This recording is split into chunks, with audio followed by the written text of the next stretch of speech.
periodista de larga trayectoria, amigo de Sin Censura, autor de, sobre todo, un libro que es referencia en estos momentos, el de García Luna, El Señor de la Muerte, que le recomiendo siempre. Y ya está listo para hablar sin censura esta mañana. Paco, primero te saludo. ¿Cómo te va? Muy buenos días. Vicente, ¿cómo estás? Buenos días. Pues mira, yo pensaba que ya iba a andar de vacaciones. Sí, yo dije Semana Santa, no hay nada. Podemos tirarnos tranquilamente a la playa, nos vamos a Acapulco, pero no, mira, la verdad es que este país está lleno de información. Lo que hablabas allá en la refinería verdaderamente es fundamental, porque recuerda desde el presidente Luis Echeverría Álvarez, no se había construido nada, no se había hecho nada. Fue el último, podemos buscarle los matices. Yo soy anti-echeverrista, pero a morir, pero podemos buscarle todo, cómo construyeron, cómo se creció en este país. Quizá López Portillo por ahí una refinería, pero después de eso nadie había construido nada. Miguel de la Madrid, que es el sucesor de José López Portillo, o que fue sucesor de José López Portillo, sentó las bases para que en las siguientes administraciones se deshiciera cada presidente de todo, se deshicieran todo. Así fue con Salinas, que empezó a vender, que empezó a entregar, pero no lo hizo bien, sino a través de la corrupción, sin programas de gobierno o con un programa para favorecer a las élites y a las cúpulas del poder económico, crear nuevos ricos a través de sus amigos. Así lo hizo Cedillo con los ferrocarriles, por ejemplo, y a propósito de la refinería y del Tren Maya, que está en camino prácticamente. Fox no se diga que el tipo llegó a saquear al Estado apoyando a la ultraderecha, llegó con el apoyo del Yunque o las sectas secretas de la Iglesia Católica, y se dedicó a lo mismo, a robar y a vender todo. Y Calderón, pues mira, lo mismo, Calderón y Peña, a deshacer lo que quedaba, lo que faltaba de la minería, a entregarle a grupos poderosos extranjeros y nacionales, los dos, Calderón y Peña, a vender, a deshacerse de la industria eléctrica, del petróleo, de la industria de la energía, va. Entonces nadie construía, Vicente, pero además no solo construían, mira, robaban. Vinieron de Miguel de la Madrid, en el 82 hasta 2018, el 30 de noviembre, vinieron administraciones para robar al país, para saquearlo, con un proyecto para beneficiar a los amigos. Salinas nos vendió el primer mundo, nos dijo que nos iba a meter, que este país estaba listo, y nunca estuvo listo, nunca fuimos a primer mundo, y empezaron a saquear. El saqueo a este país es impresionante. Cada uno de esos presidentes, preparados todos en el extranjero, preparados en universidades reconocidas, prestigiosas incluso, vinieron a saquear este país, Vicente. Por eso es importante y es fundamental hoy el recorrido que haces con Rocío Nale por la refinería. Y te digo, pero no es esa obra. Está el tren a Toluca, el Tren Maya. Es decir, hay 40, no sé, no 40,000, me estoy exagerando, pero hay cualquier cantidad de obras en este sexenio como no había habido hasta Luis Echeverría Álvarez. Mira, con todo lo que tengo, hay que reconocer creación de universidades. Podemos buscarle muchas cosas, porque siempre hay cosas criticables, hay cosas cuestionables, pero la verdad es que es el primer presidente después de Luis Echeverría. Te digo, López Portillo, una refinería, pero es el primer presidente después de Luis Echeverría Álvarez que construye, que hace algo por el país. Y mira, si vemos grandes cambios económicos, no hay, es un mismo programa, pero convertido, diversificado hacia la gente, pensado hacia la gente, que es lo que ven los inversionistas. Por eso el país está en marcha. Por eso a veces nos deshacemos, mira, en las redes sociales, en las plataformas informativas, pero el país está caminando, va a crecer, y solventamos, y digo solventamos porque es un país, la crisis por la COVID-19. Entonces esa refinería la podemos comparar nada más con la barda de Calderón, pero te digo, con todos, con cada uno de sus antecesores, lo podemos comparar y no vamos a encontrar nada hasta Luis Echeverría Álvarez, Vicente.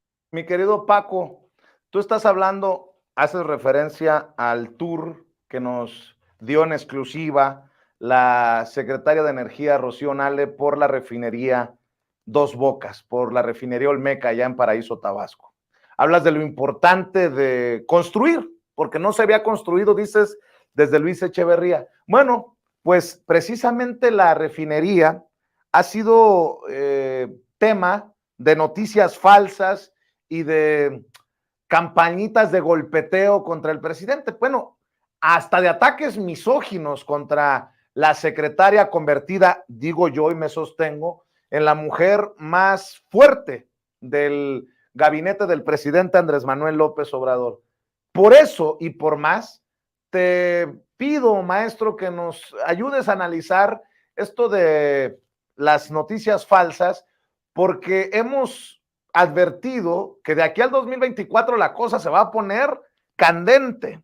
La publicación, promoción y divulgación de noticias falsas en la vieja prensa corporativa mexicana, tú aseguras también tendrá implicaciones serias y duraderas en el proceso electoral de 2024, cuando se elegirá al sucesor del presidente Andrés Manuel López Obrador.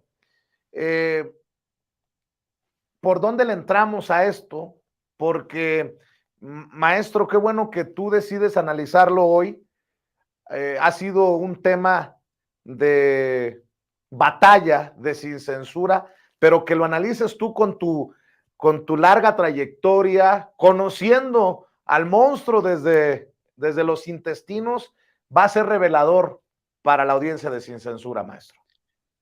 Mira, Vicente, es que es un tema que me preocupa, no solo por la formación y por la información que llegue hacia la gente, y por fortuna hoy tenemos, como lo llama el presidente, las redes sociales, yo lo llamo plataformas informativas, que verdaderamente están destinadas a sustituir a la vieja prensa en televisión, en radio, y a la impresa ni se diga, que prácticamente nunca ha contado, pero que servía bien como un canal de difusión entre las clases políticas de este país, sobre todo el PRI, que gobernó por décadas, eran canales de comunicación, pero me preocupa porque sí es preocupante que esa prensa llegue a desaparecer. De alguna forma juega un papel importante y debería jugarlo.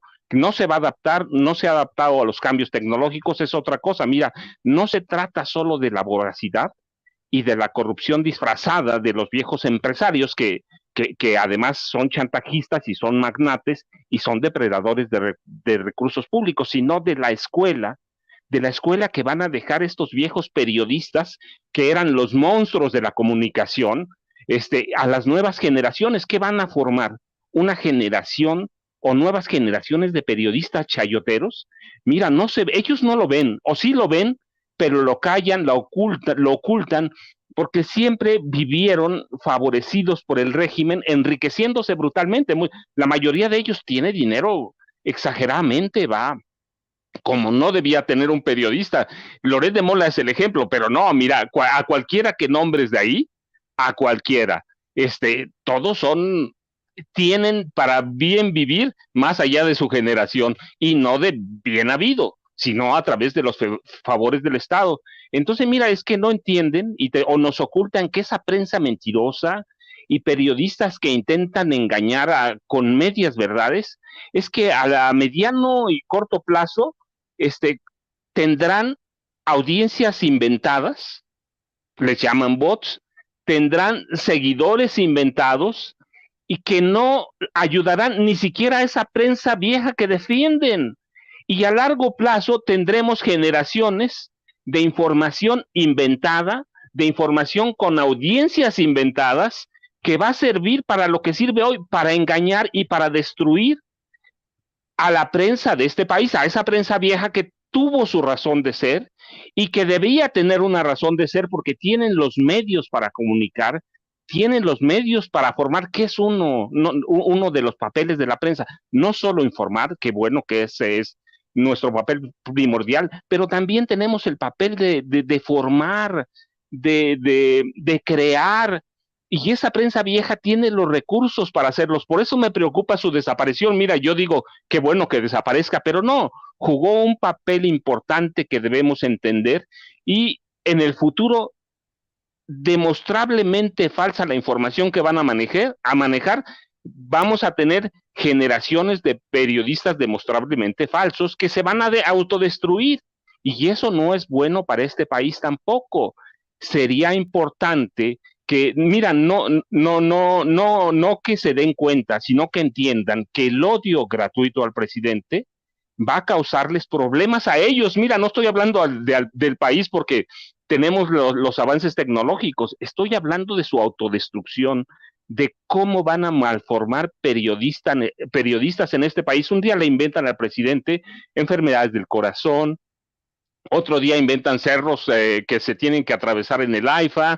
Sí, cada día hay una mentira nueva, fotografías falsas o mintiendo en los pies de foto. Sí, todos los días hay una nueva mentira, de tal forma que vamos a terminar creando en las escuelas de periodismo una clase que sirva para desenmascarar o para desmentir las informaciones, o cómo entender la información falsa que se genera en este país.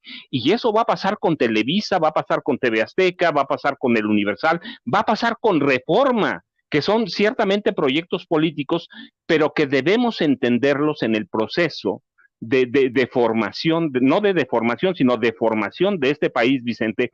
Así que sí me preocupa la desaparición de esa prensa, y me preocupa que formemos generaciones de periodistas mentirosos eventualmente. Ya no tiene remedio esa camada del periodismo, de la comunicación, que hemos exhibido ya por algunos años, de recibir chayote disfrazado de publicidad oficial. Ya no tienen remedio estos que una y otra vez publican noticias falsas. Por ejemplo, el periódico Reforma diciendo que la consejera, la hoy consejera presidenta del INE, sí estaba en una fotografía con el presidente Andrés Manuel López Obrador, quien aseguraba no la conocía, y resultó ser la esposa del amigo Jorge Tadei, al que le mando un abrazo, y a su esposa Irene también, junto a sus hijos hace algunos años en la fotografía con el presidente. Esos que le apuestan a que se está inundando Dos Bocas la refinería continuamente, esos que dicen que los rieles del Tren Maya están oxidados, esos que dicen que hasta el color turquesa del mar le va a cambiar el Tren Maya, etcétera, etcétera, etcétera. ¿Hay remedio o no hay remedio, Paco? Vicente, yo creo que ya no tiene remedio esa vieja prensa. Yo veo el ejemplo de Zabludovsky. Cuando lo corrieron de Televisa, intentó enmendar el camino, pero había sido un hombre tan corrupto, tan manipulador, que ya nadie le creyó. Entonces yo digo que ya no tiene. Una vez que tú recibes dinero, una vez que te corrompes, ya te corrompiste para toda la vida, porque va a haber quien te reclame. Pero, pero hay generaciones nuevas, contratados por ellos mismos, y mi pregunta es, ¿qué les van a enseñar? Ellos ya no tienen remedio. ¿A qué les van a enseñar? ¿A robar? ¿Qué les va a enseñar Sarmiento a nuevas generaciones? Y lo digo esto, mira, porque muchos de ellos terminan dando clases en las universidades, en las públicas, en las privadas, en institutos, en instituciones de investigación. Entonces yo digo, ellos ya no tienen remedio. Pero ¿qué van a enseñar? ¿Qué van a demostrar? Nada. Ya no hay nada. Entonces no tienen vergüenza. Y eso es lo que me preocupa, que están formando generaciones de periodistas que van a ser mentirosos, manipuladores, que van a publicar verdades a medias y que van a pensar que está bien, que van a pensar que lo que hacen está bien, que actuar con el estómago, con odio, es válido, que eso es periodismo crítico, que la investigación sirve para dos cosas, para tirar a la basura o para chantajear. Y yo digo, esos viejos no tienen remedio, Vicente, pero son maestros muchos de ellos, y nos guste o no, tienen una audiencia, tienen escuchas que van por millones y que están deformando a este país, y eso es lo preocupante, que crezcamos o que sigamos en un país a donde tengamos un sector de la prensa que va a mentir eternamente. Es ponerla en el ojo, es que esté ahí y que la gente se dé cuenta. ¿Por qué? Porque tenemos en el corto plazo un proceso electoral que va a ser fundamental para el desarrollo de este país, Vicente. ¿Por qué, nada más para cerrar, maestro, dices que las implicaciones podrían ser a largo plazo con tanta mentira o con tanta basura por la que se pague para que se le dé difusión en estos medios, que cada quien se ponga el saco si le queda rumbo al 2024, maestro? ¿Qué ves? ¿Qué ves? ¿Sí se va a poner más cabrón, más difícil la cosa? Mira, Vicente, hay que verlo en el Estado de México. Alertamos que había violencia, alertamos que había desinformación, alertamos de que estaban ocultando cosas, que los periódicos tradicionales estaban ensalzando la figura de Alejandra del Moral Vela, y tiene una razón, la entrada de dinero para esos periodistas. Hoy, ayer, ya había habido violencia, la reportamos en Sin Censura, la dijimos, hay una escuela violenta para tratar de imponer a Alejandra del Moral. Bueno, imagínate, bueno, ayer ya hubo imágenes de sangre en la selección, en el proceso electoral del Estado de México.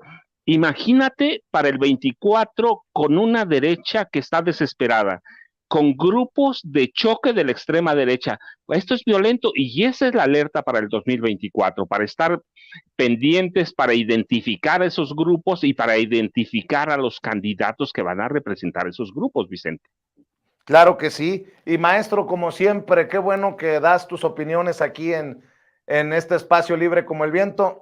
A lo mejor ya estamos sentenciados a no tirarnos en estas fechas en las que la gente se va a la playa, no tirarnos nosotros panza para arriba, si me permites la expresión. Pero bueno, a la brevedad nos veremos aquí o allá en tu tierra para por lo menos compartir comida o cena, mi querido Paco. ¿Por qué no cerramos invitando a la gente, como siempre, a que siga buscando el libro de referencia del caso de Genaro García Luna, el Señor de la Muerte, que todavía está disponible en sus librerías favoritas, y obviamente que te sigan, te apoyen en las redes sociales, maestro? Y en las plataformas digitales, Vicente, ciertamente en las plataformas, no estaremos en las playas, pero mira, bien contentos informando y trabajando, así que nos estamos saludando mañana. Antes, si hay otras cosas, Vicente, un abrazo para todos. Yo, ya sabes, @Paco Cruz Jiménez en Twitter, Francisco Cruz Jiménez en Facebook, y estamos ahí, Vicente. Gracias por todo. Te mando un abrazo, Paco. El maestro Francisco Paco Cruz, periodista de investigación de larga trayectoria y orgullosamente miembro de esta familia Sin Censura, hablando con nosotros sin pelos en la lengua. A ver,